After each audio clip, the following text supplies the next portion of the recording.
And it says we are live. It's Thursday night. I'm here. You're beautiful. That must mean that it's time for GotBot Goes Live. I, of course, am your host, your most humble of hosts, Dennis Moulton, aka GotBot. As always, man, please like, comment, share. Of course, subscribe. And while you're at it, line my baby, hit the notification bell, please. It helps me out a ton, and it lets you know when content of all sorts goes up here on the channel. Check out Machinery of Man, the Everything Factor, all the groups that I'm either a mod or an admin for, as well as all of my social media links. All of that in the description down below. Also in the description down below. And if you're in a position to help the channel to grow, you can use the donate link. Check us out on Patreon. See what we have to offer to you through spring, or, of course, hit the join button at any given time and become a channel member. Tonight, we're going to talk about a lot of things to do with Rise of the Beasts as we inch ever closer. We also have a bunch of new listings to kind of discuss. Some we know, some we don't. So we'll talk about that a little bit. Some new offerings from YOLOPARK that we touched on last week, as well as 3.0. Plus, we're going to talk about some offerings from Dr. Wu, and we have this week's trivia and this week's unboxing. That and so much more. Of course, in my neck of the woods, I'm sure it's not like this the world over. This weekend is going to be Mother's Day weekend. A huge shout out to my own mother. I love her dearly. To my wife, who I also love dearly. To my sister-in-law, and to my mother-in-law. These are the moms that are part of my life, as well as some friends of mine who are wonderful moms.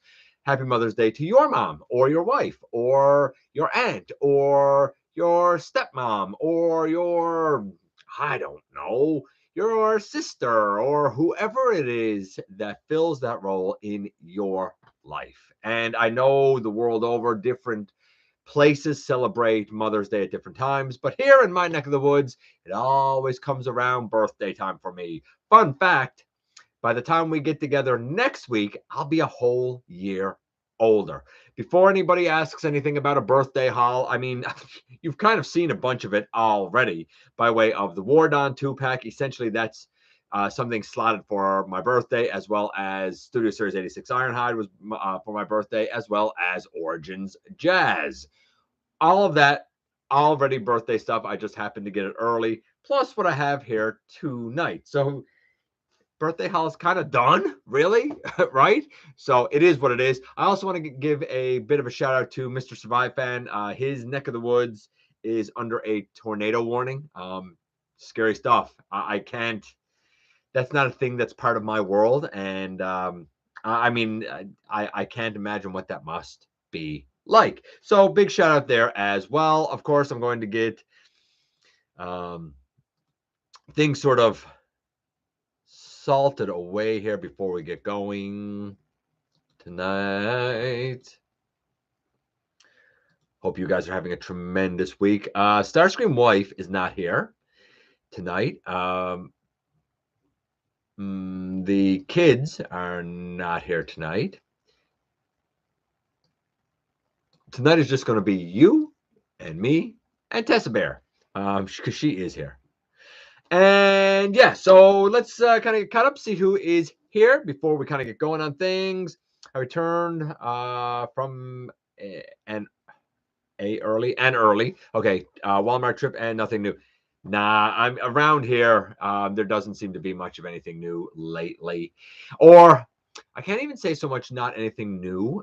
It's new to here, but it's just way like at a date. Like one of the new things here is the wave for Legacy that has like Skullgrain and Crankcase and Dead End. I think Dead End's in that one as well, and Point Blank. But like that's only kind of getting a wider release here now, right? So little at a date. I got mine luckily, but a little bit at a date. Although to be fair, GameStops are getting some new stuff. That they're the ones so far really that has carried the Rise of the Beast stuff that I've seen. So you know, it is what it is. Hey Deceptibot, Lance, happy to see you here, buddy. Hey Brian. Let's see. Am I having Wi-Fi issues? No, I shouldn't. I shouldn't have any Wi-Fi issues.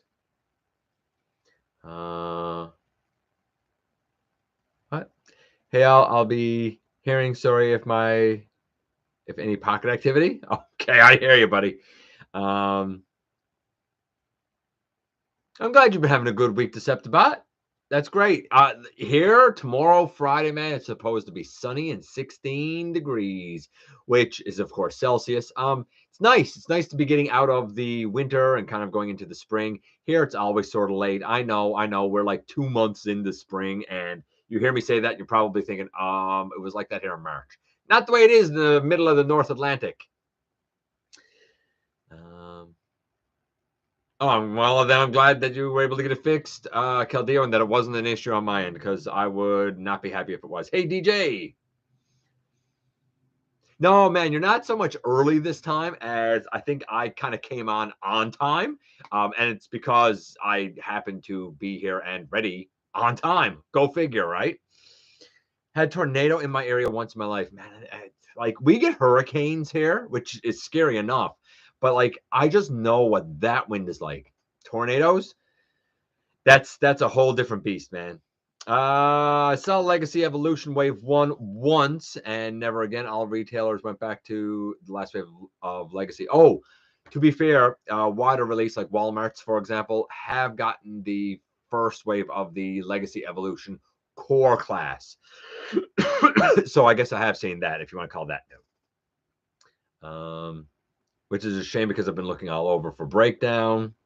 Here, a lot of people are looking for the Wild Rider wave, which was not a very abundant wave here. I mean, I saw the Wild Rider wave at a comic shop, a local comic shop, Time Masters. I saw it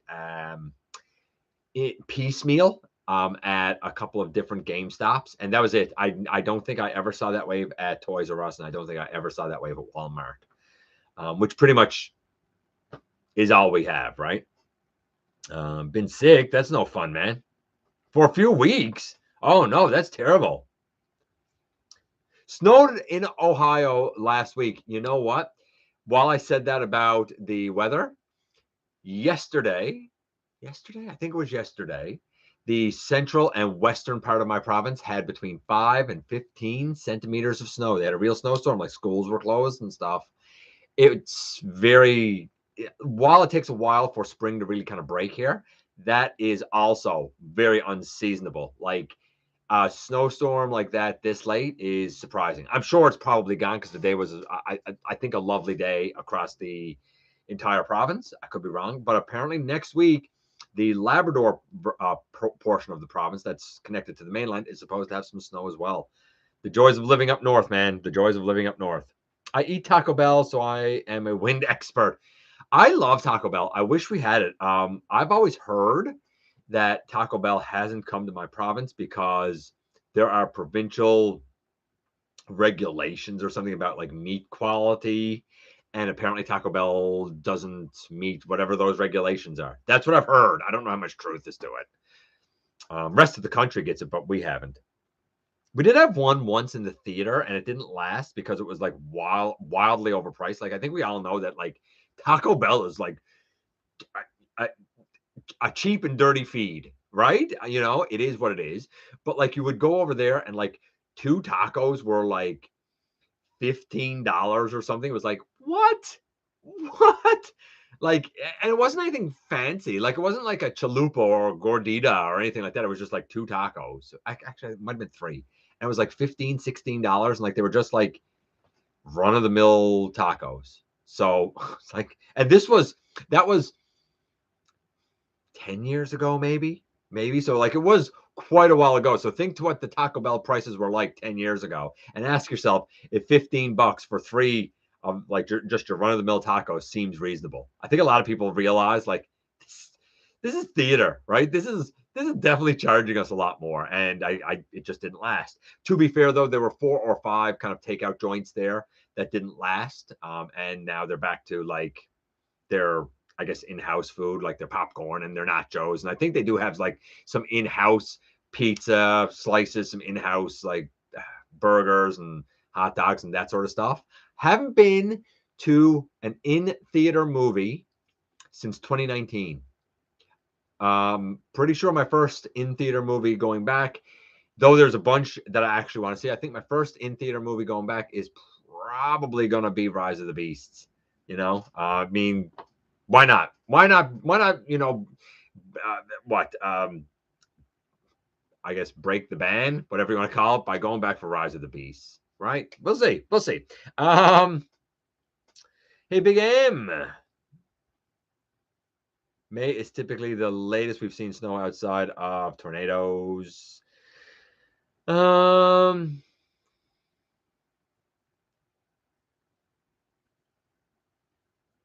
thing you've ever gotten is a Crunchwrap. Yeah, Crunchwraps are pretty good. I like those. You want to know what's really weird?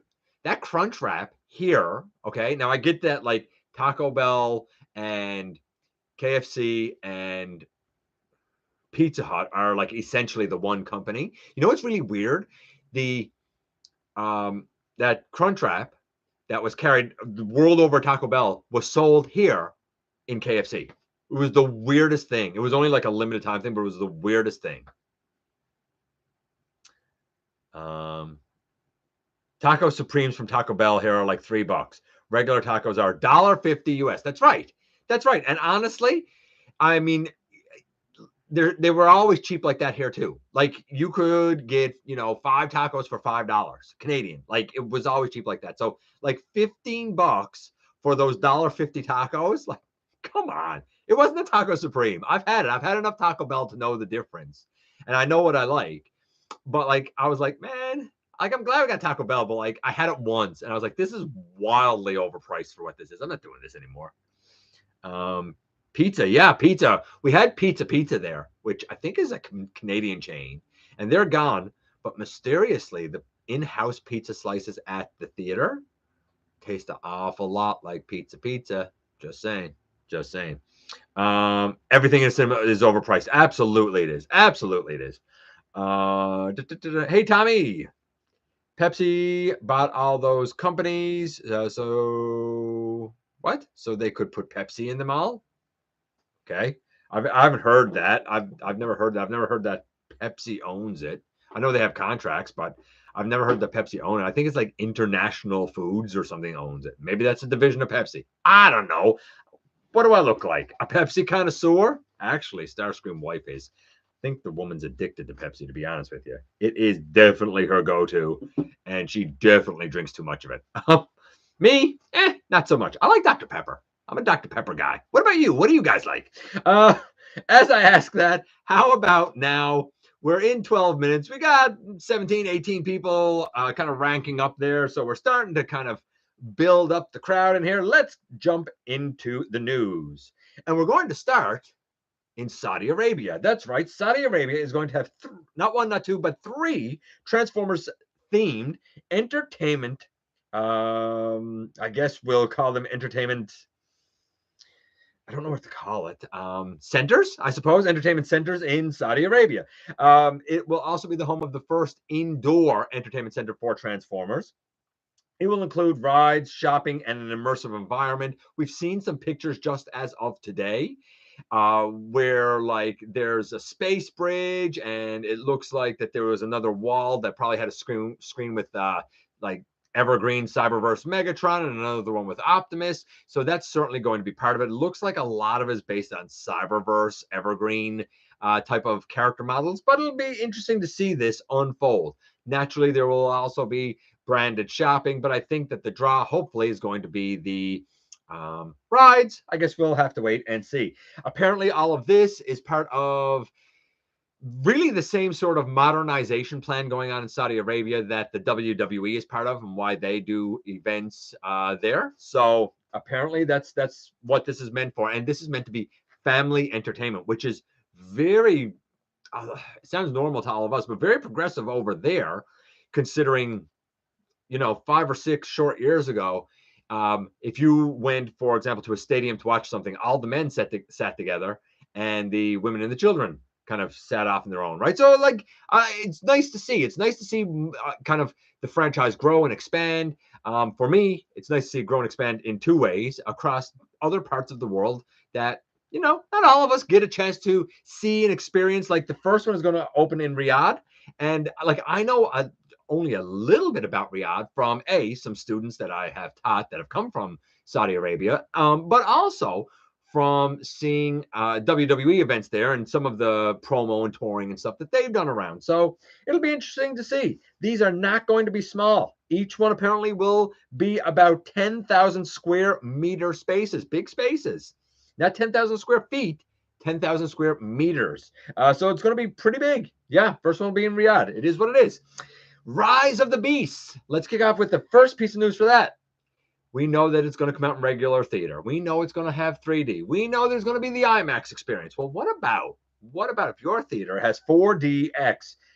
You'll be able to watch Rise of the Beast with 4DX if you are so inclined and if your theater offers it.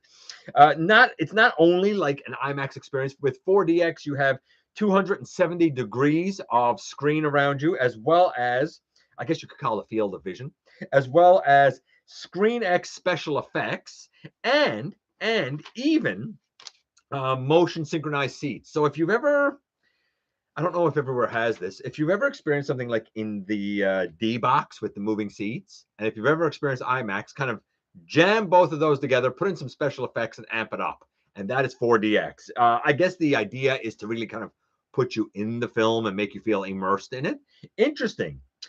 I feel like Transformers is one of those franchises where if there is cutting edge technology, because these are giant futuristic alien robots, like you kind of got to go at the cutting edge. Otherwise, it's sort of like, how futuristic really are you? Right? I get it. I almost feel like they have to do it that way. For anybody who gets to experience it in this 4DX, I've ever heard of this. Enjoy. I'd love to hear how your experience went with the film. I really would. What else do we have here?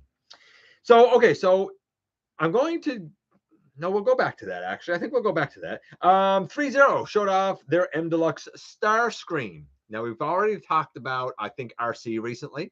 This is M Deluxe Starscream. He stands 20 centimeters, so about 7.8 inches, 8 inches, right, if you want to round it off. He has his null rays, a number of hands, a couple of faces. His wing pack can come off and go attached to the back of the M Deluxe Optimus Prime for that scene where Starscream was dressed up as Optimus Prime, which I think is kind of a cool way of doing things. I don't know what happened there. My screen just went off. That was weird. That was weird. I don't know why my screen went off. Okay, anyway, we're going to keep going. He will have 50 points of articulation. He's going to cost $80 US, which honestly, if you've ever, it sounds like a lot. And normally I would be the first one to jump on this and be like, yeah, right. Okay. But like I've seen the 3.0 stuff in hand. I've touched it. I mean, this Starscream has a die cast frame as well as like some apparently like industrial grade plastic and stuff. Like it's an impressive piece with a ton of paint, with an absolute ton of paint. Like you are definitely paying for the quality. Yes, it doesn't transform, but after having these and seeing these in hand, no, I've never reviewed them. I don't own them, but I've had the opportunity to handle them because of a couple of like local store proprietors. I mean, they are something special, and seeing it doesn't do justice to experiencing it in hand. That's the best I could say there. The Starscream looks stylized from G1, but super duper impressive at the same time. So it is what it is. Hold on one moment. Okay. And let's see.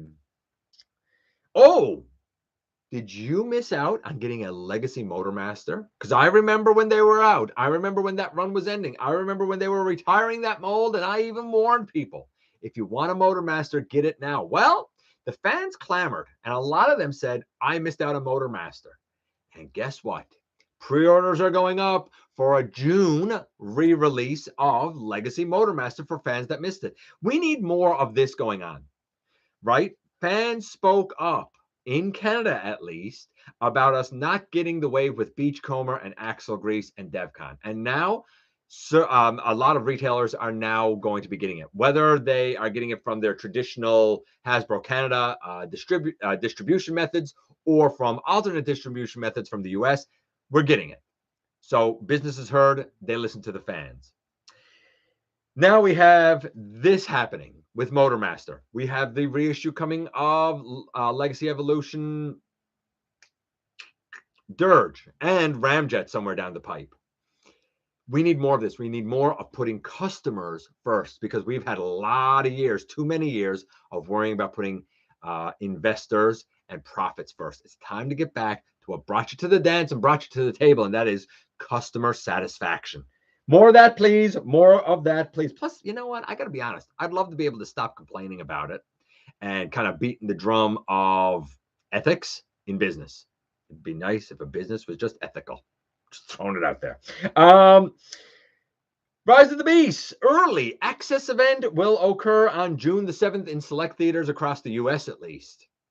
But even before that, if you live in Singapore, on May the 27th, you can get the world premiere of Rise of the Beast. And then, of course, for general theatrical release, it'll be Friday, June the 9th, except for New Zealand and Australia, which will be June the 22nd. I don't know when it's coming out in places like Japan. Usually they're much later, like August or something. We'll see. I don't really know. But earliest looks like Singapore. And right now, for reported dates, the latest seems to be Australia. Out of respect to that, I'm going to try and keep my thoughts about the film somewhat spoiler free until I know that they've had a chance to see it, because I wouldn't want it ruined for me, and I wouldn't want to ruin it for anyone. I'm pretty sure that I'm not going to, see it on the 7th early. I just don't think our theater is going to do that. But that brings me also to the running time. How long are you going to be in the theater? Well, I've heard 3 different numbers so far. The first is an hour and 57 minutes without credits. That seems pretty good. That seems like a respectable length. Not too long, not too short. Then I heard 2 hours and 10 minutes, including credits. And then you have my local theater, which has it listed at a solid 2 hours. I don't know if it's 157, if it's 2 hours, or if it's 210. But any way you cut it, about 2 hours or so for Rise of the Beast. I think that's good. I think that like Age of Extinction, Last Night, like they were just too long, man. They were just too long. And I think that hurt them in the long run, to be perfectly honest with you. Weird. I think it hurt him in the long run, to be perfectly honest with you. So I can get rid of that and get rid of that. There was a Meet the Characters video that went up this week where we kind of got introduced really to Mirage and the humans. Like there was some talk from Anthony Ramos. There was some talk from Dominic Fishback. Is that her name, Fishback? And there was some talk from, I can't remember the guy who is voicing Mirage. Somebody's going to know. Somebody tell me, who is it that's voicing Mirage? Somebody tell me down in the comments. I know his name. I'll know it when I hear it. Pete Davidson. There you go. Pete Davidson. Cool. Check it out if you're so inclined. There's been a lot of videos and posters and that sort of stuff up the week. I'm not going to touch on all of it. I'm just going to kind of gloss over it a little bit and pick out certain things that I thought were particularly interesting as we go. Armada Optimus Prime. We had the behind the scenes from Mark for the Armada Optimus Prime and how excited he was about this guy. He said that he reached out. I thought this was interesting. He reached out to question Takara Tomy about the gray prototype from WonderCon. And we all remember that. And Takara Tomy told him, yeah, that thing existed. It was a prototype. It did not have the ability to do the super mode, right? It could not combine to do the super mode. So they kind of went back and reworked things and whatnot so we could get the version of Armada Optimus Prime that is going to be coming out now. Cool. I guess I thought that was actually interesting. A lot of times with these like behind the scenes things, it's like, you're just gushing over it. But I thought that was interesting that, some people have said, why didn't we get the prototype? I would say the prototype wasn't as good. If anything, I would say the prototype was more like the Bendy Prime, right? Which was just a standalone cab. I think what they've done is infinitely better. I mean, you even have like raised Autobot logos and stuff on it. It's not the Prime for me, but man, I am excited for Unicron Trilogy fans. This got to be the Prime that you guys have been salivating for to have an update of, with great articulation, stupendous balance, beautiful colors. Man, you know what? Enjoy. Honestly, enjoy. It is your time. 100% believe that. Studio series, Voyager Rhinox images this week. I mean, he has a weird back end. We also saw some because there was some reviewer or something that got him. I think it might have been an Asian reviewer, maybe. I don't know the reviewer's name. But when I looked at the pictures of him, like the front looks very much like a rhino. The back reminds me a lot of what they did with, say, Kingdom Cheetor, where you kind of bend at the knee and the back legs are like the back of the animal. It's a very kind of based on what I could see, and the dude's hand was in front of it, to be fair, but based on what I could see, like the back end looks a little unfinished to me. A lot of people said it's a reuse or a remold or something of the Kingdom one. I don't see it. I don't see any engineering on the Studio Series one that is an adaptation of the Kingdom one. I mean, maybe it is, but I'm not seeing it. If it is, I'm not seeing it, man. It seems like a completely new mold to me. The head's a little weird, but I don't hate it. It's just very monochromatic. I wish it had a little bit more, how can I put this? Color, I guess, splash of color. And the head, while I think a lot of the detail from Beast Wars is there, the eyebrows are certainly a different shape, and I think it would have benefited from at least having the gold outlined in certain spots. I think that would have helped the look of the head. I don't hate this thing at all, but I don't know if it's the Rhinox for me. I feel like I need to see more of it. And while I got the Kingdom one, and while I got the Generations, and I don't know if there's a place for this Rhinox, there is something kind of charming looking about it. Dude transforms in 29 steps. It comes with a hammer. Hammer's an interesting accessory to come with. Bit different, a little bit different. Did not, however, see Gatling guns. Take that for what you will. Then we also saw images of the Studio Series Gamer Edition Megatron. I'm impressed. I'm not going to lie. I'm impressed. You see, I have this guy.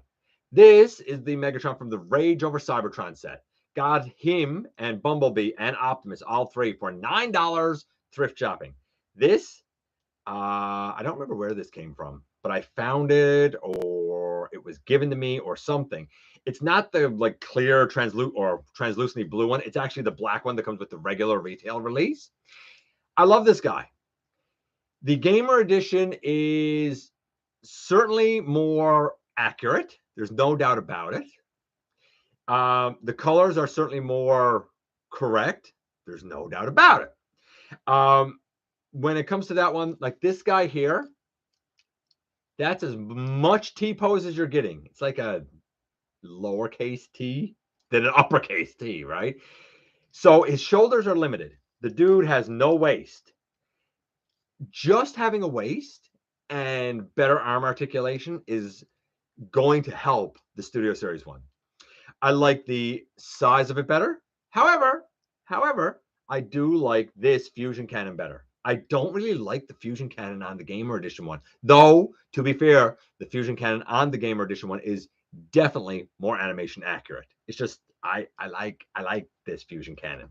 But this is a case where I can see, in terms of size, mass, articulation, and I would suspect paint applications, why this was $12.95, something like that, and why the new one is going to be, a regular Voyager price for like $47. I get it. There's so much improved on the new one. This is still fantastic.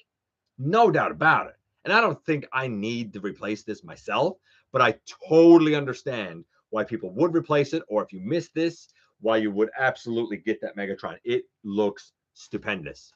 Granted, the I guess Cybertronian tank looks a little weird, but I don't hate it or anything like that by any stretch of the imagination. I think it looks really, really good. I'm very impressed with it. I think they're going in the right direction doing that.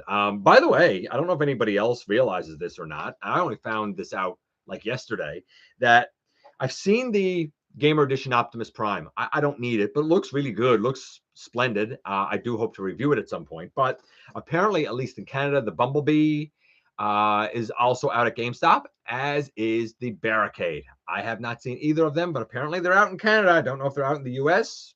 Check for yourself. Earthspark Grimlock. We saw images of Earthspark Grimlock. He basically is going to continue the BAF of Mandroid. He looks good. I see him and I think this is a pretty good looking Grimlock. I don't like the gold blaster. I wish he had a black blaster, but it looks like Grimlock's blaster. And when I look at him, I see hints of G1, I see hints of animated, and I see hints of Fall of Cybertron. And I feel like all three of those influences have come together to really create a very nice deluxe size Grimlock. I'm impressed. I am very impressed with it. Cardboard standees, and then I'm going to check in with you guys. I mentioned these gigantic life-sized size of me cardboard standees last week for Earthspark. And there's going to be Optimus Prime, Bumblebee, Megatron, Twitch, and Thrash.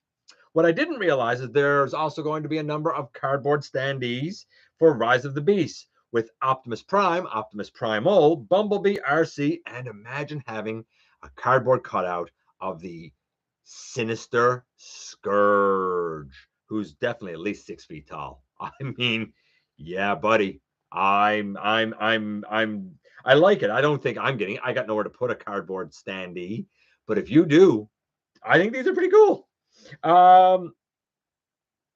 Oh, and I guess I'll mention this before I check in with you guys. Earthspark Wave 2 Warriors are out in the US.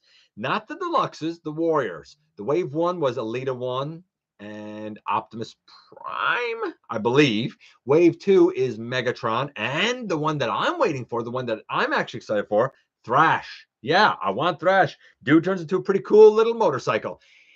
The Thrash looks really good. Really good. Like the sheen on the green looks great. The overall silhouette and stuff looks good. I know from the back there's a little bit of hollowness because of the way it transforms, but I think the Thrash looks really good. I'm not really sure what the difference is here between Warrior and Deluxe, to be honest with you. But you know, I enjoy Twitch. I think she's fun. I kind of can't wait to have a Thrash to go next to her, even though I know that both of them are kind of wildly at a scale. Okay, let's check in with you guys. I know you've been talking away there. Let's see what you guys got going on and what you're saying. Hold on. Let's go up here. How high up do I need to go?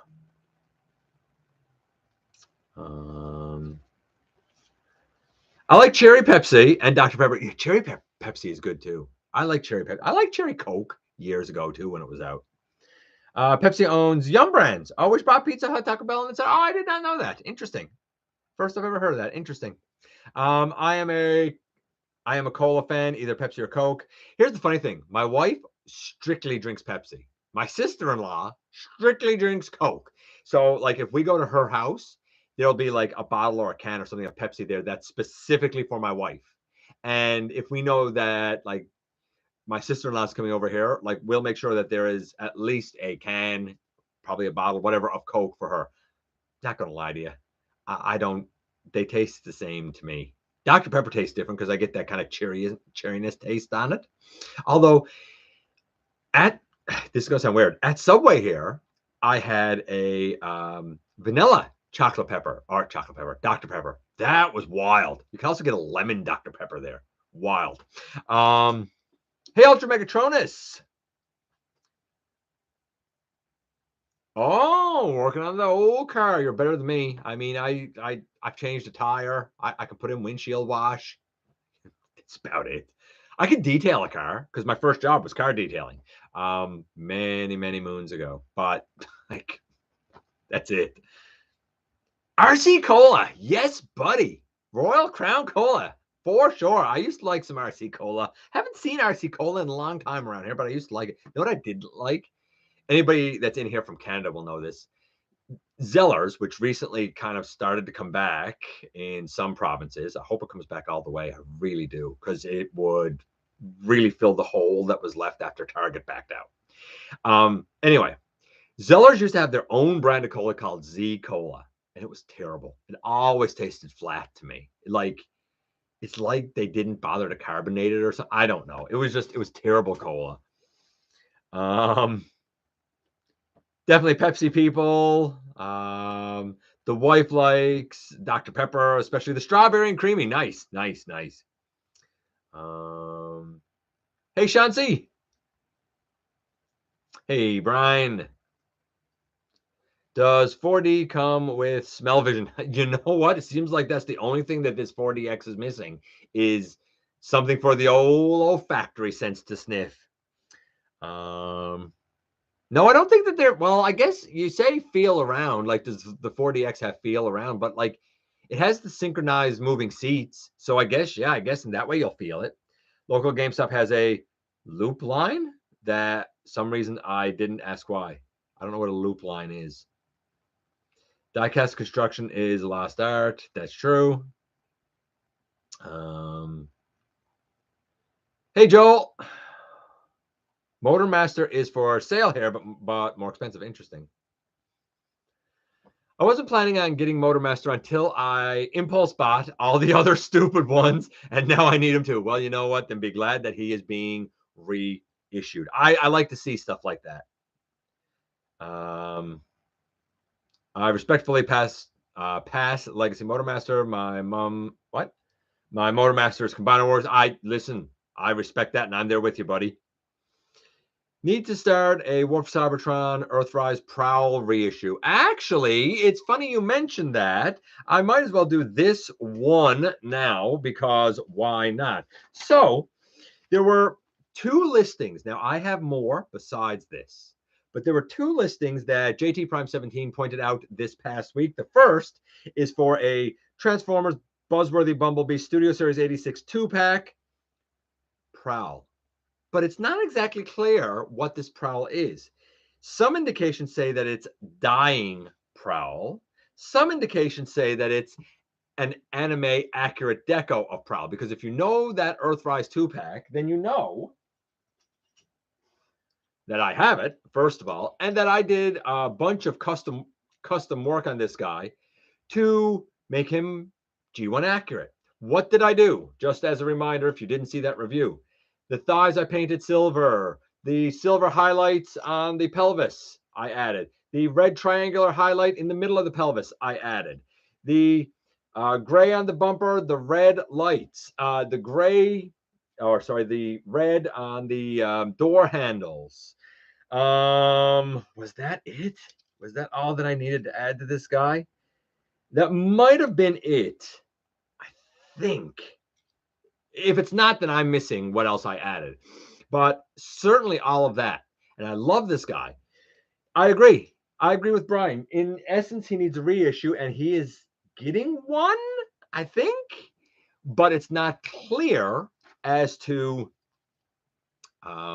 who's going to be in the pack with him or exactly how this is coming down the pike. I guess we'll have to wait and see. I will note this. There is I'm going to call it a product number because I don't know what else to call it that goes along with him, but we'll get to that in a few moments. There's also going to be a Transformers Generation Legacy G2 Wild Rider. Now, we saw images a little while ago of what looked to be a kind of a toy accurate version of, I want to say Breakdown. I think that this might be intended to go with both that and the Velocitron Shadow Stripe. Is that what he was called? Or Shadow Strip? Not the drag strip, the other one, the black one. I think that this will go with that, which is probably good because a lot of people missed Wild Rider. Even if you have to get the G2 one, it might still be worth it. I don't know what Wild Rider's G2 colors are. Somebody tell me. But yeah, now here's what's interesting, and I got to find this. There's a couple of, I'm going to call them product codes, I guess. Do I have them written down? I thought I had them written down here as well. I don't seem to have them written down. Well, that's a bummer. I thought I had them written down. I don't have my phone here. One is like F7515, and the other is like F7129 or something like that. I will note now that when I give the listings that came my way later, it's neither one of those. So those are the 2 listings that JT Prime 17 reported on are his, not mine. And he seems to have a lot of information. He might hear mine, and he might be able to shed some extra light on exactly what some of them are. Though a few of them, we do know what they are. And we'll see it when we get there. So kind of going back, Brian, to your need to start War for Subtrend Earthrise Prowl reissue. Keep your eyes peeled for whatever they're doing with Buzzworthy Bumblebee. It looks like we might be getting one there. The only thing that might throw a wrench in that is if we're all misunderstanding, and that's actually going to be some version of the like animated Prowl motorcycle mold. I don't know. I don't know if this is going to be like a cartoon accurate deco or if it's going to be like Dead Prowl, like we got the the sleep mode Optimus Prime and stuff. Like I man, don't give him a blast effect that's smoke coming out of his mouth. Nobody be needing that trauma. I'm just saying. Nobody be needing that trauma. Just throwing it out there. Let's keep going down.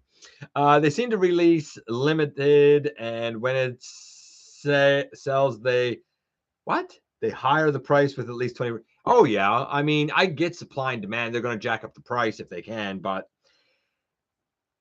I feel like I'm starting to notice prices leveling off, and I feel like on certain things I'm starting to notice certain prices going down a little bit.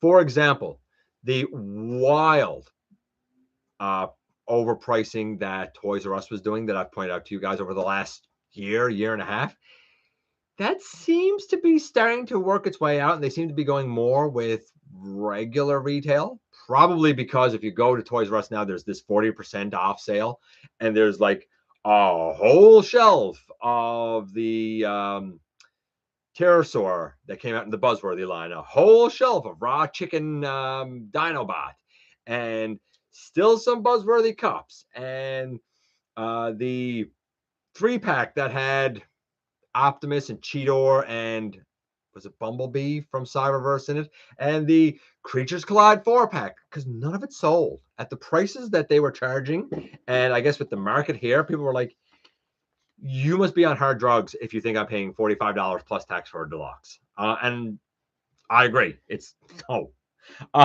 So it's nice to kind of see that too. I think businesses are starting to feel the pinch a bit. It's midnight. I cannot type. I feel you, buddy. Need to start a Warp Prowl reissue campaign. I already explained that, but I know what you're saying. I think you said that before. I hope so. Blue, as he's the only Earthrise Nissan I don't have. Rise of the Beast will be a birthday gift for a friend of mine after 2 days. What? Transformers Prime episode Thirst premiered on this real day? What?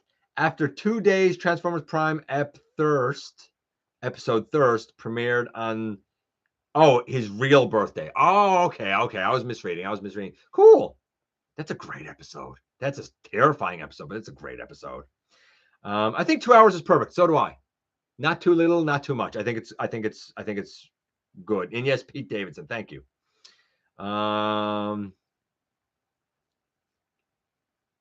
Let's see. I stuck with the Siege, and my DC's drone is Ironhide. Hey, Grimlock on. Let's go down here a little bit. I do have a Mint in Box Universe 350X version of Prowl. Nice. Mint in Box is I could never do it. I can't keep stuff in a box. I wouldn't buy it. If I'm only going to look at it, I wouldn't. It's like the Robeson Prime. Like, I know me. I'm not going downloading apps and doing updates and stuff. I'm not that guy. I'm just not that technological of a guy. Technology isn't the toy for me. It's not. I don't enjoy it. I try to avoid it. I'm bad with technology. Just ask Anthony. He'll tell you I'm terrible with technology. It's a wonder I could get this to work. And like I saw some videos with the Robeson Prime and like, hey, Optimus Prime, transform stuff. And then like when you're not using them, like he just sort of hunches over and doesn't do anything. If it's on carpet, like it doesn't work well. It's just there was a lot about it that I'm like, it's not for me, right? Well, it's the same sort of thing. Like it's cool that it exists. It's for somebody, for sure. It's not going to be for me. And that's that's kind of the same thing here. Keeping stuff in box. If that's what you want to do, cool. But to me, if I'm just going to buy it to look at it, I don't get it. I need to get it out. I guess I need the tactile sensation, right? It's the only thing I can figure. I guess I need it in my hands.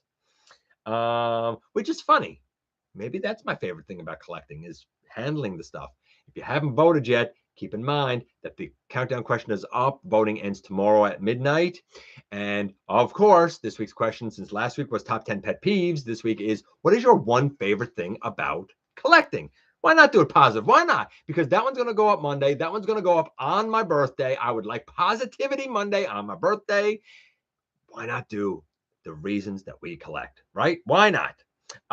So excited for Studio Series Rise of the Beast Rhinox. I think he looks super cool. Then I'm happy or happy. I think the front looks really cool. I do. I don't think that he looks bad in Rhino mode at all. He looks like a mechanical Rhino. It's just I'd like to see more of that back end and see exactly how that comes together. But the front end looks great. Oh, that's the alternators one, is it? Oh, I'm sorry. I thought that was the earlier like universe one. But still, even if it's the alternators one, it's impressive. I would not be able to leave it in a box, but that's impressive. Haven't seen War for Cybertron game. Megs, I only had B, but he's missing parts, hands, feet, and gun. Wow, that's a lot of parts to be missing, man. So stoked for the Gamer Edition Megatron 2. I have the original mold, and it is pretty solid, but hoping the Voyager is a massive upgrade, and he'll definitely pair well with Gamer Prime. He will. Absolutely, he will pair well. I like that he seems to have like more of a gray color, more like this dude's gray color than the off-white that the Deluxe had. This is a case where like I think this is good enough for me, but like I honestly, Deceptibot, like I get it. I 100% get it. If you're a fan who really loves those games, and man, there's a vehement section of the fandom that adores those games, then like you gotta get this, right? This is your nostalgia for that, right? I'm honestly surprised that my son who collects hasn't mentioned it yet. He might. Hey Brian, so many Brians. Brian A. There you go. I'm going to say, hey, Brian A. There you go, buddy. In the US, I haven't seen the Gamers in store, but all three are currently up on Pulse. I got my Gamer Prime. Oh, man. Wait and get it somewhere other than Pulse. Stop letting Hasbro double and triple dip. Gosh, I hate when people say that they see stuff on Pulse. You know that they're the producer, right? So they're getting the wholesale markup, plus they're getting the distributor markup, plus they're getting the retail markup because they're not selling it for factory direct pricing. That's three markups that Hasbro's getting because they're selling from their own site, but not offering factory direct pricing. I don't like that. I mean, you do you, but I would specifically go and buy it from somewhere like BBTS or TF Source or Chosen Prime or somewhere. I would go.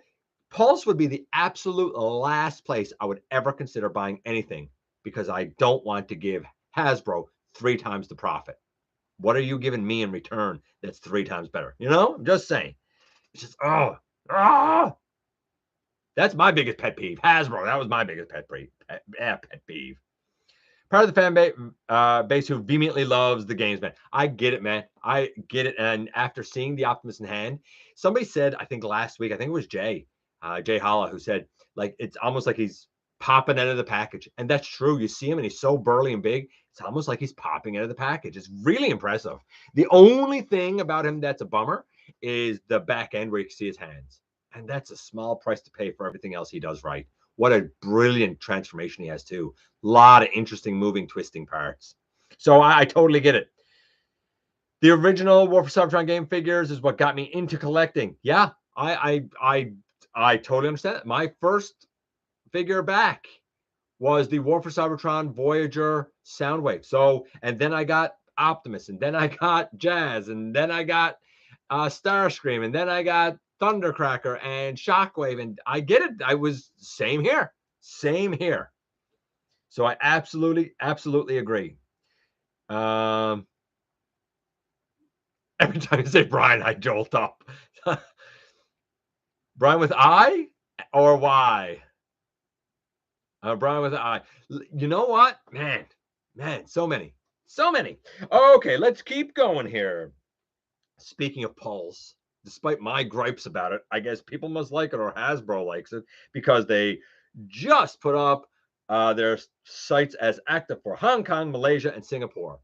They're expanding. One of the big things with Pulse is that they didn't serve everywhere. And there's still a lot of places that I would say that they don't serve, but they're growing and expanding. Here, they still don't really serve here. I have never heard of them delivering to any PO boxes, though. Whether it's the US Pulse or the European or maybe these other three, I'd be interested to know if there's anybody who just has a PO box and if they deliver to your PO box. Rise of the Beast posters, clips. I already talked about that. YOLOPARK, AMK, Optimus Prime, and Primal and Bumblebee images. All of that is out. The Prime looks the best of the three. The Primal's okay, but there's something that feels flat about his face and his head to me. And I still feel like they're trying to mix aspects of the robot and aspects of the gorilla. And I don't know if it's working for me. And the Bumblebee is great, but I feel like his eyes are too big and round. Like, I look at the Bumblebee and I'm like, this is amazing, because it is amazing. There's no doubt about it. But I look at the eyes and I think to myself, you are the fanciest Funko Pop I've ever seen in my life, because they seem like big round saucers to me. Maybe that's just me. Maybe you don't see that when you look at the YOLOPARK AMK 16 centimeter Bumblebee, but I do. If you've seen those images and stuff, like, let me know. Like, am I crazy and out to lunch, or are his eyes like especially big and bright and round like saucers? Just saying. That's how they kind of feel to me, right? 2023 Shanghai Expo showed off a whole bunch of things. We saw the Titan Nemesis, which, by the way, in hand, because somebody was holding it in hand. It's a big ship. Like, I feel like it's significantly bigger than the Ark.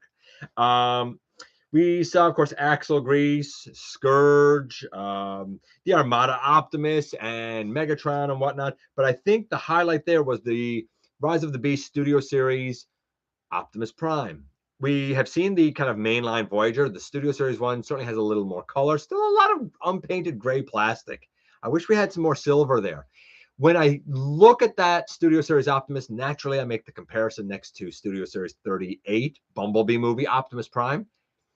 And I make the comparison to the Premium Finish Studio Series 38 Optimus Prime. And I don't know if this one touches them.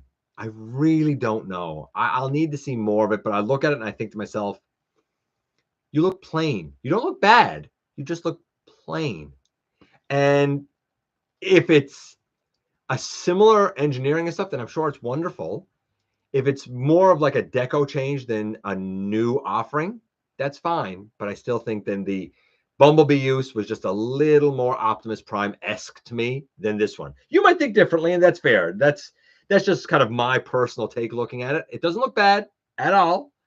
I just don't know if I like it as much as the Studio Series 38. Rise of the Beast world premiere, I said, in Singapore on May the 27th. We had another kind of reveal this week. And it was a very weird one. It's minor Megatron. We talked about it last week with the body, but no head or accessories. And then a news piece came up with a head and a fusion cannon that was turned around and it had a drill in the bottom of it. Well, that was pointed out as being a custom. The head came off of the version of Megatron I'm using as Megaplex, being the Combat Hero Megatron, that had basically been painted silver with a little bit of red highlight. And the fusion cannon that was turned around with a drill in the other end, that drill piece came from an upgrade kit. Then we have the actual reveal. The head looks very much like the comic book head. It looks very much like a head that would be used for the stealth bomber version of Megatron. It's a nice head sculpt. It's not a G1 head sculpt, but it's a nice head sculpt for minor Megatron. And he comes with an axe and a small piece that the drill goes into. And when you transform him to his, I'm going to say drill tank mode, the way that it sort of works is the axe and the drill piece sort of go together. And I guess that they make like a drill turret, I suppose. I don't hate it. I don't think I need that mold again. And I'm not that tied to the minor Megatron saga. I guess we'll see how it rolls out, what it's priced at, how available it is. I'm not going hunting for it. If I see it, maybe. If I don't, fine. We'll take it as it comes. Dr. Wu showed off there. Man, Man, oh man, Dr. Wu got to stop with their Optimus Prime mold. I get it's a great mold and stuff, but the degradation gotta be kicking in because now they're going to do a green Bape version and an Evangelion version. It's basically like Dr. Wu saying, okay, so what is every single version of MP10 that was licensed or done by Hasbro? What is every single solitary version of MP10 that was done? Let's do all of those with our teeny tiny Optimus. And that's what they're doing. Now, of course, they call it, Bape Green Optimus and Eva Optimus Prime, or they have other names on it, but like, you know what it is, right? Neat, I guess. Let's do everything MP10 done. But that's not the only repaints they showed off. I don't know why my phone is ringing, but I'm not going to be answering it. Nobody's here to answer it, so I guess it's just going to have to ring.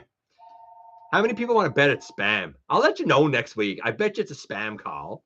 I think I got one more. Can you guys hear it? Can anybody hear the phone ringing, or is it too far away? Somebody let me know. Can anybody hear the phone ringing? Well, you wouldn't now. Were you able to hear the phone ringing? No? Okay.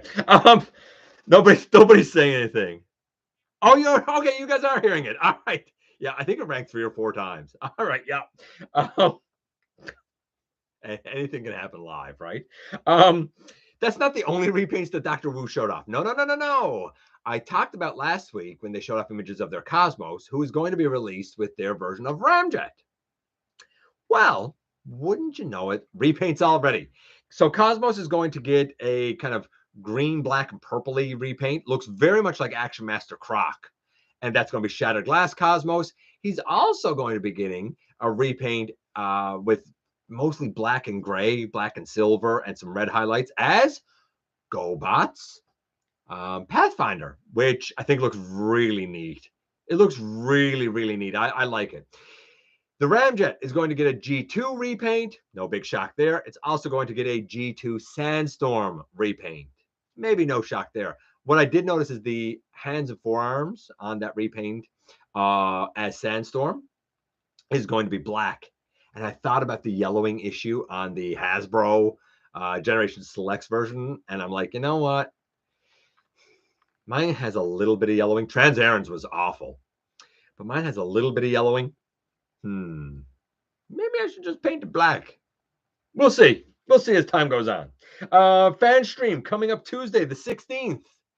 It is going to be largely Robeson focused. I heard originally that it was going to be showing off the Rise of the Beast Optimus and the Grimlock, and that was going to be pretty much it for the live stream.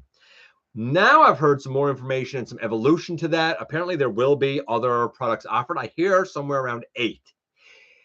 I don't know if that includes the Robeson stuff or before the Robeson stuff, but the Robeson stuff is still apparently slated to be the centerpiece of that live stream. I guess we'll wait and see. Either way, whatever comes of it and however they plan to roll it out, Thursday is one of those fan streams again. So I guess, or Tuesday. So I guess next Thursday, we'll react to that and see what came up. We already talked about that runtime. Let's see. Rise of the Beast showed off some costumes, I guess like Halloween costumes for kids, as well as some bag clips, like I guess like chip bag clips. And the chip bag clips I like because we always put clippies on our we always put clippies on our chippies. It'll be all 5 of the Autobots being Optimus, Bumblebee, RC, Wheeljack, and Mirage, as well as all 4 Maximals in the film being, of course, Cheetor, Optimus Primal, Airazor, and Rhinox. So all of those, they'll protect your sour cream and bacon ruffles or your, I don't know, your Doritos or whatever chippies you like, man. Whatever chippies you like. If you don't like chippies, then I don't understand you as a person. Just say. Let's check in with you guys before I go on with more of the news there. We still have some Rise of the Beast stuff to come. We still have a bunch of listings to come as well. I'm almost glad the Starscream wife isn't here right now because there's been a lot of news this week and I don't feel as rushed. Like here hanging out with you guys, I don't feel as rushed as I do sometimes. Let's see. Minor Megatron looks super cool, in my opinion, at least in robot mode. Drill tank mode is a little iffy. I agree. I think the robot is the stronger mode of it, and I think the coloration and the plastics and stuff that they chose to use and the paint applications and whatnot, I think it all looks good. I mean, I'm not tied to that character because I'm not an IDW fan, and that's really where that look comes from. But they nailed it as far as I'm concerned. I think it looks really good. So yeah, I absolutely hear you. You guys hearing the ringing? Yeah, the phone was ringing. Yeah. Hey Ken, talking about minor megs, I got the MMC reissue and the extra body. I am so excited. I envy you. I mean, MMC they do great work. MMC is a great company, really is. I don't have nearly enough MMC stuff, but they're a great company. Gotta wait. I hear the phone too. Okay. Hey, Maximal 10. So everybody heard the phone. You know what? You know, stay right here. I'm going back in a second. I'm going to see if it was spam. Stay right here. And if anybody comes in and they're like, why is there a blank screen? Somebody put up here. GotBot's going to check something for us. Hold on. Hold on. Hold on.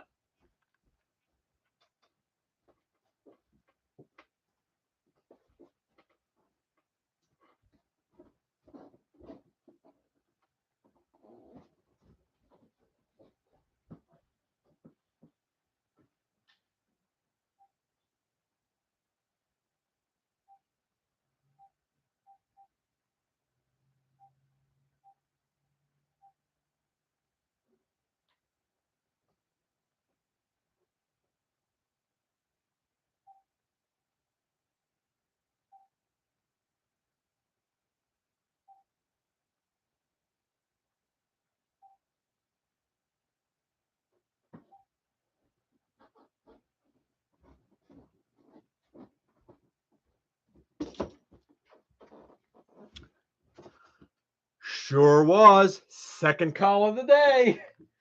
Second call of the day. You got to love the spam calls, right? Yeah, that just happened live. I left to check if something was spam for you guys, just because it had become a whole thing.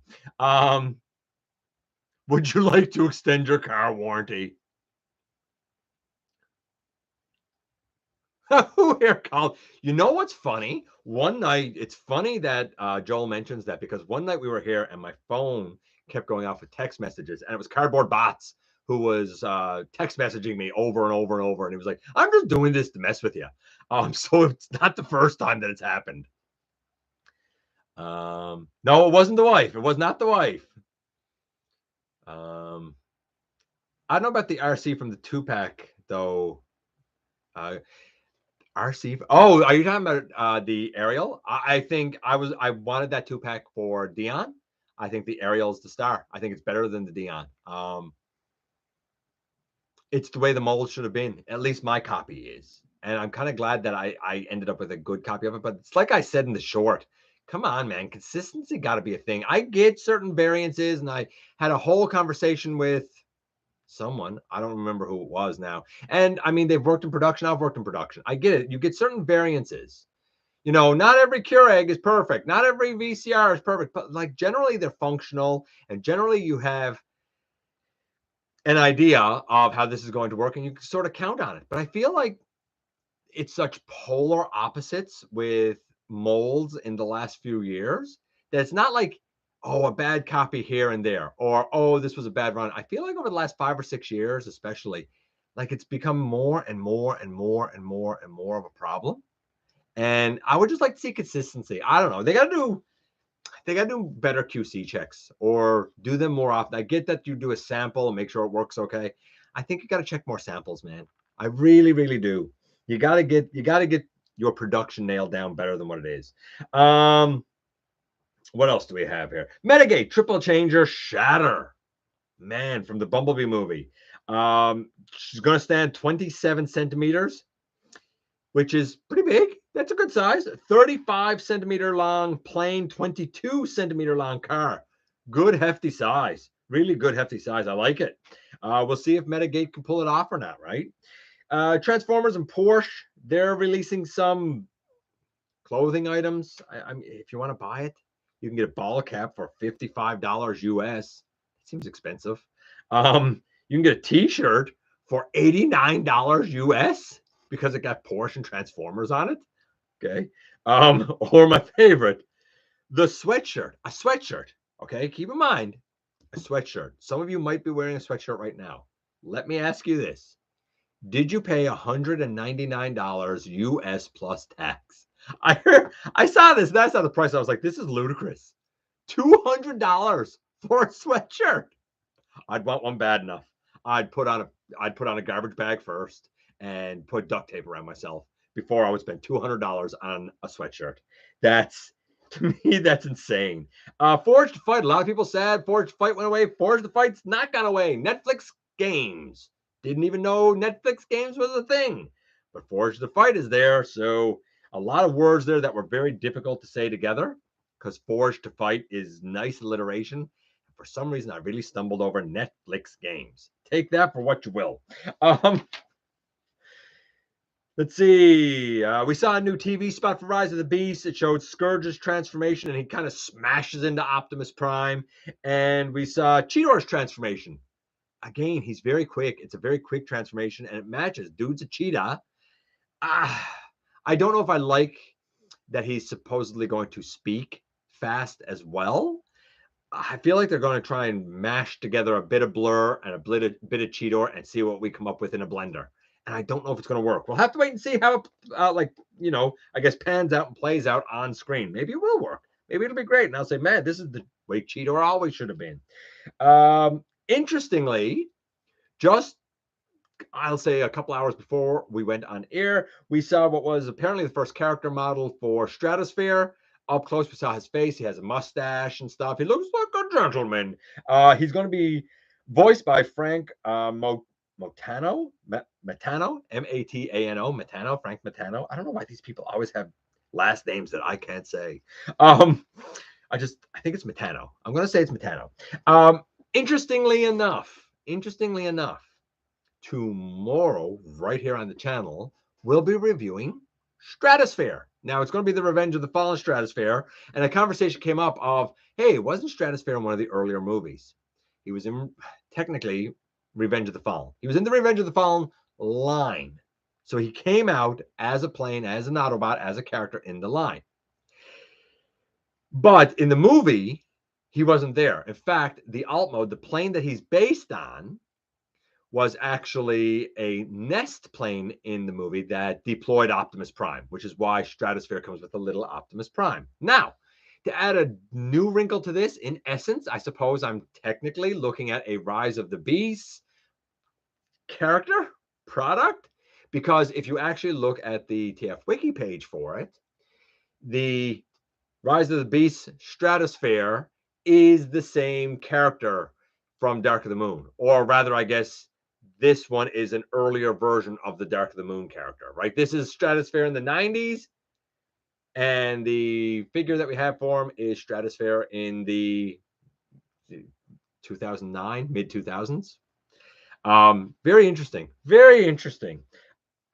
I think that you'll see tomorrow. I think the dude deserves an update. I hope we get a new Stratosphere, but you'll see why tomorrow. We'll talk about it then. But that's going to be tomorrow.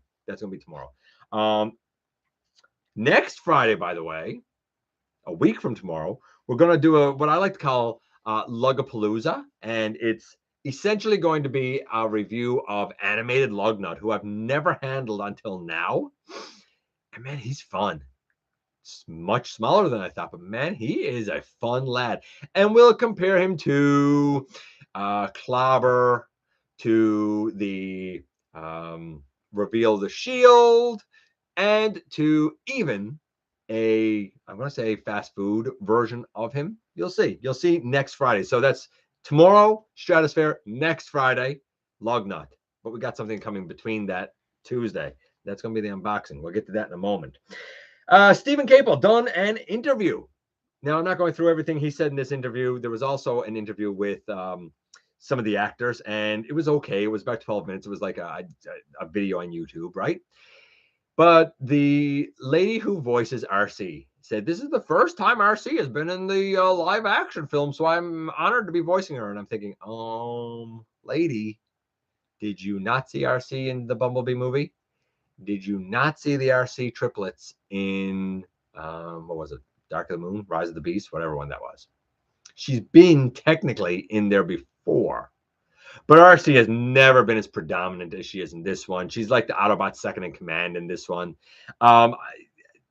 I look forward to seeing this RC because I like this RC. And I'm assuming it's like the Bumblebee one. I love the Bumblebee one. I don't know why they changed her up, but okay, they did. It is what it is. We all know how I kind of feel about that. Anyway, Stephen Cable done an interview. Few things just worth noting. He consulted with Michael Bay and with the visual effects producers. And I was like, consulted with Michael Bay? I don't know, man.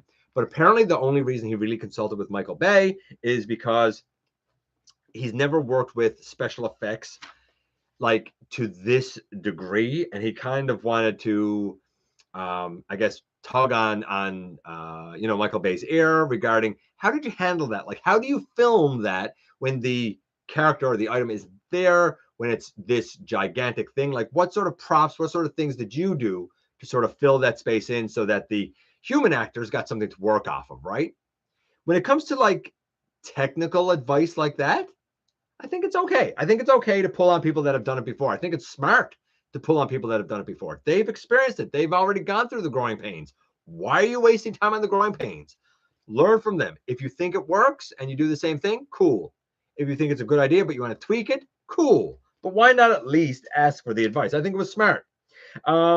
He states that this is in 1994, squarely between the 80s Bumblebee movie by Travis Knight and the Michael Bay 5 films later on.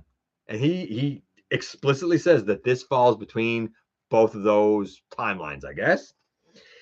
He also says that he wants you to care about the characters. He is very character focused. I think that's something that was missing with the Michael Bay films.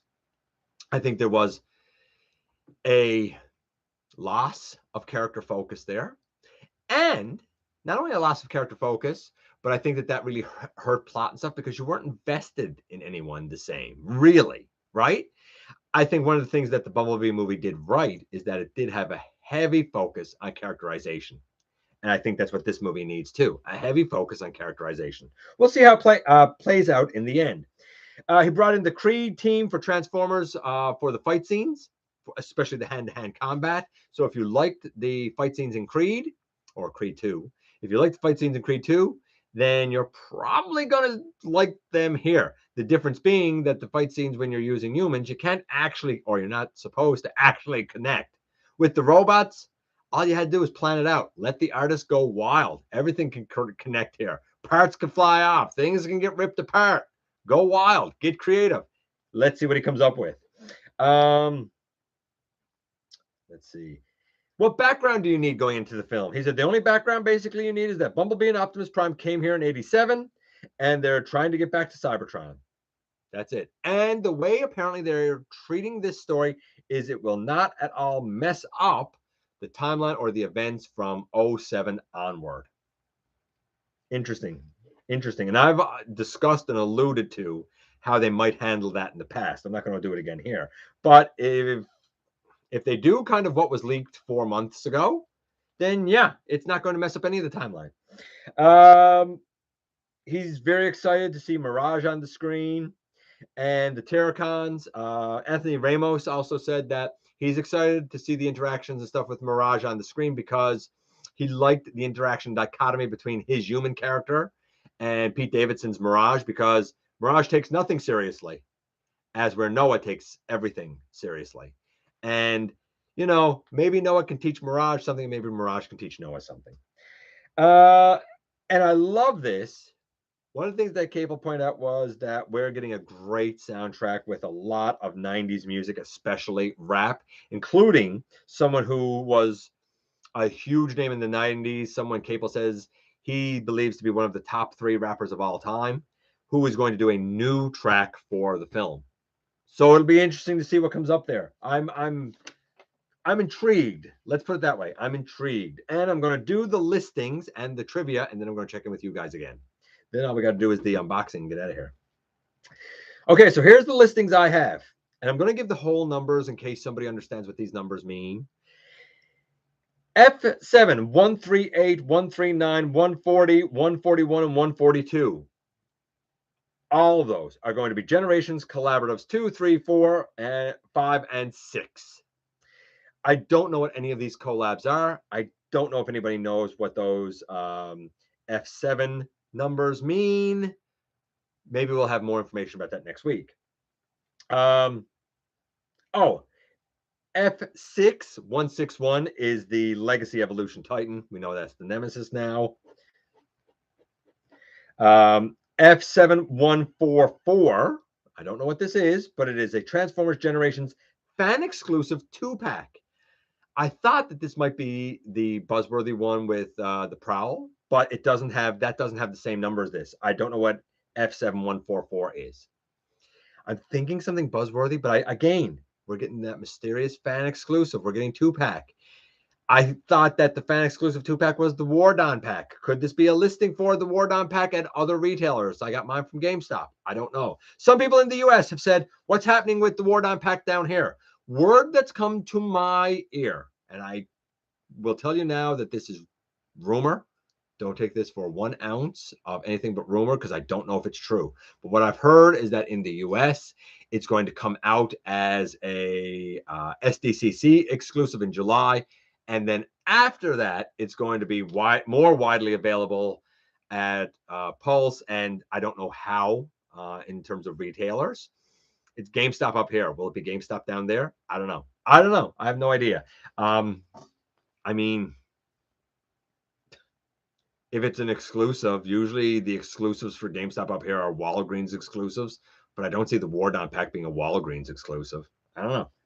But apparently it's going to be SDCC first, wider release after. Take that for what you will.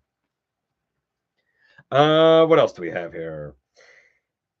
F7136, which I find this weird, is NPM1. Have we already had an NPM1? So I don't really understand that listing. Then we have F6 941, 942, and 943. This is selects 3, 4, and 5. So we at least have 3 more Generation Selects offerings up and coming. Take that for what you will. And F7248 is Studio Series Leader TF7 ALPH, ALPH. I want to say that it's Scourge, but I've also heard that the Scourge has his own separate listing for, oddly, $2 less than the going rate for Leader class. Take that for what you will. And the last one that's here is actually F7247, and we know now that that is Studio Series 86 Snarl. So a lot of numbers there. I feel like there's certainly some vagueness to it, but the listings are there. A lot of product up and coming. You could certainly speculate. I would like to think that over the course of the next week, we might have some more information, especially with the fan stream coming up, of what some of this might be. Time will tell. Time will tell. Let me give you the trivia. I'm going to check with you guys. Then we're going to do the unboxing. And then we can get out of here. Trivia tonight. Which one of the following movies or shows did Frank Welker not perform a voice on? We all know Frank Welker has performed in everything. But one of the following, one of the 4 of the following, he did not do a voice on. Did Frank Welker not do a voice in A, Teenage Mutant Ninja Turtles 2, The Secret of the Ooze, B, Transformers Animated, C, the original Scooby-Doo, or D, Shrek? Which one of those 4 shows, films, did Frank Welker not perform a voice on? TMNT 2, Secret of the Ooze, Transformers Animated, Scooby-Doo, or Shrek? And I'll check in with you guys now. Time for an intermission. Yeah, that's kind of what it was, wasn't it? Dion looks cool, and I like Dion. It's just, you know, I had a leg panel that I had to kind of file a bit. I've heard of issues with his arms, and like mine are fine. I've had them kind of come off a little bit. They're easier to come off than they are on cup. They don't fall off or nothing. I think I've even taken them and like shook them, and like he's fine, right? Like you know, like I had a leg panel here that wasn't quite working, and like, you know, the arms are known to come off, but like the arms aren't coming off on mine, right? So like it's not a big deal, at least not on my copy. It's just with the aerial, I have zero issues, none at all. What else do we have here? Oh man, that really went down a lot there. Um,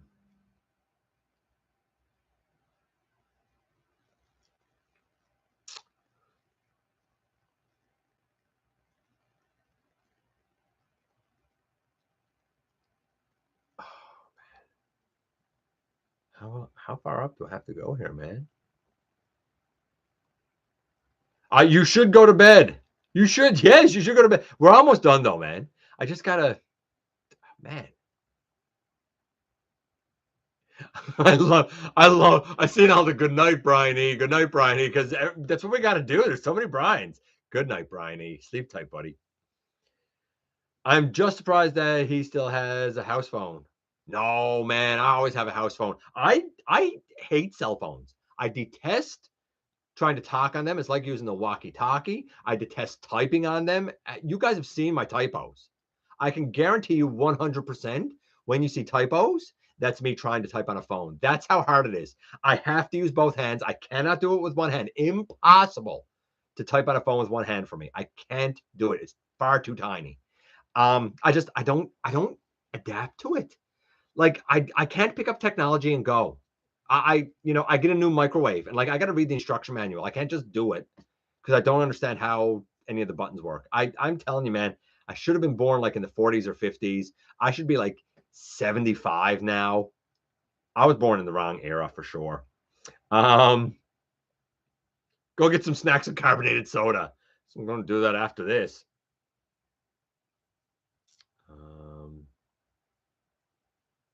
Yeah, it's late in the what?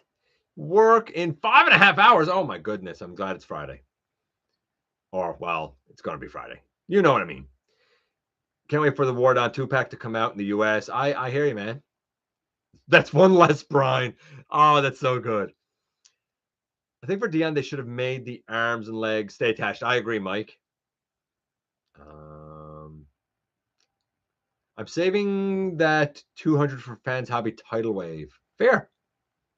200? Oh yeah, 200 for the sweater. Yeah, go for it, right? I wouldn't pay $10.99. That's fair. I saw the post about the merch, but never bothered to check the price. It's wild price. It's wild prices for a sweatshirt. Get real. Frank Montano is the Italian voice only. Oh, okay, they confirmed it a few months back. Okay, there you go. Yeah, I was gonna say because I thought that it was John DiMaggio, so I didn't know why I was seeing this other dude's name. But okay, that makes perfect sense now, Deceptibot. Thanks. I did not know that. So John DiMaggio is going to be the voice of Stratosphere here, I guess, like in the I won't even just say North America. I'll say English speaking world, and Frank Matano is going to be the dude for it in Italy, I guess. Chicken leg Stratosphere, I still have it, and I hate it. I don't hate it, but I was very nervous when I found out that he was one of the last bastions of potential gold plastic syndrome. So I treated him with kid gloves because he's not mine. He's Maximal 10s, actually. I'll never use Netflix ever. Okay, well, whatever. Don't then. I'm just saying. I didn't even know that they had a gaming, but we use it pretty regularly. So found a kitten on what? In my front room.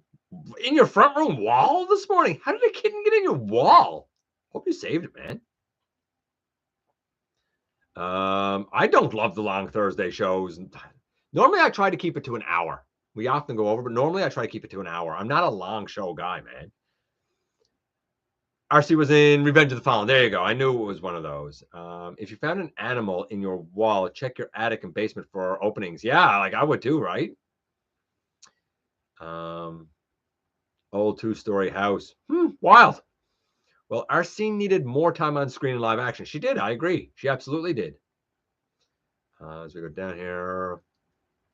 Hey, Sovereign.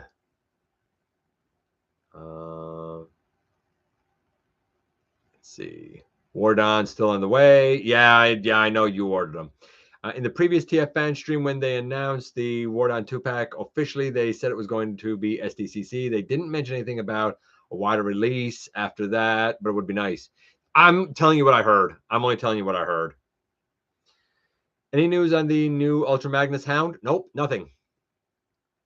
Last year's SDCC exclusives were GameStop exclusives. So there you go. It's probably going to be the same thing. D, B, D. A lot of D's there. And no, it's not Shrek. That's incorrect. So he voiced Toka and Razor in TMNT 2. He voiced Fred and Scooby-Doo. We all knew that. He was the dragon, the pink and purple one, the female one, actually, in Shrek.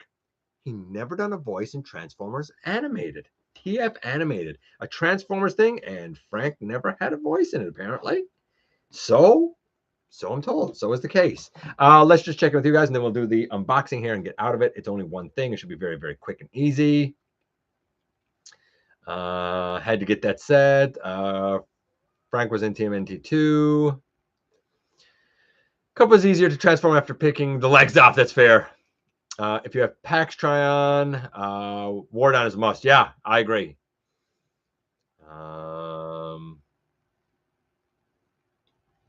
Putting the car back together. Hope it turns on. My cousin and his buddy worked on a Trans Am years and years ago, like 25, 30 years, no, 25 years ago, I guess. And they were done. And my cousin had like a bunch of like bits and pieces and nuts and bolts stuff in his hand. And he was like, what do I do with these? And his buddy turned the key and the car came on. And he goes, oh.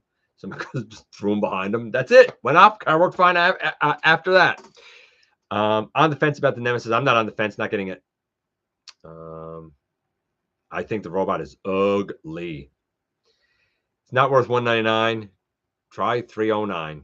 Try $299. Either way, $300. No thanks.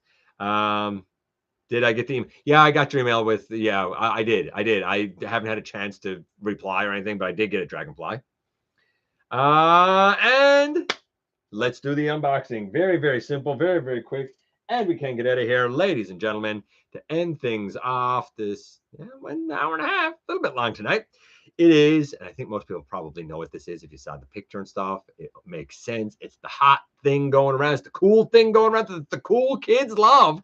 It's Studio Series 86 Snarl. Oh, buddy. And I am quite happy to have this lad. Yes, he's in his dino mode with his little sword down here. You will notice I have an Autobot logo put up here. The tampographed Autobot symbol on his head was nowhere close to lined up. And when I say nowhere close to lined up, I mean, like, if these two pieces of paper are the Autobot logo, instead of being lined up, like this, it was like this. Like, it was way, wildly off. Way off. So I removed that, and I put this one on that has black on it. It's not perfect. It's not ideal, but at least now it's, at least it lines up. I don't even think I quite got it centered because I detest putting stickers on, and I'm bad at it. But it's the best I could do, putting a sticker on. So, yeah, that was a shame.